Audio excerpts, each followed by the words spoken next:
Who traveled more, Ibn Battuta or Marco Polo? A question that has sparked numerous debates among historians and travel enthusiasts alike. In one corner, we have Ibn Battuta, the Moroccan explorer of the 14th century, famed for his extensive sojourns across the Islamic world and beyond. His adventures spanned from North Africa to the Middle East, Central Asia to Southeast Asia, and even reached the fringes of Europe.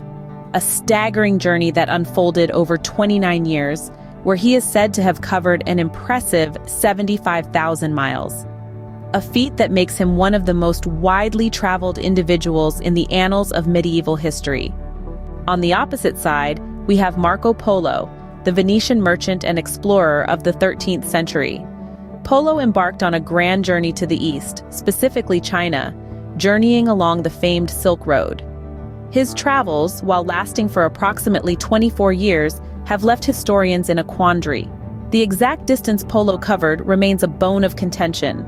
Critics argue that Polo's account, known as Il Milione or the Travels of Marco Polo, might not be as accurate as once believed, suggesting that hearsay and secondhand information might have found their way into his narrative.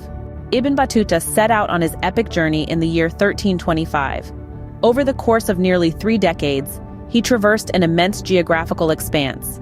From 1325 to 1354, he immersed himself in a myriad of cultures and civilizations. His travels were not just remarkable for their duration, but also for the rich diversity of the regions he explored. This makes him one of the most well-traveled individuals of his era.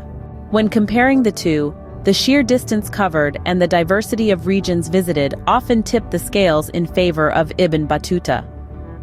His travels are considered more extensive than those of Marco Polo, in terms of both distance and cultural immersion.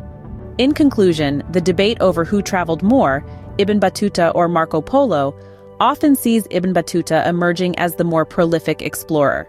His extensive travels, spanning nearly 30 years and covering approximately 75,000 miles, outshine Marco Polo's in terms of sheer distance and diversity. While Marco Polo's travels along the Silk Road were undoubtedly significant, they may not have been as extensive as those of Ibn Battuta.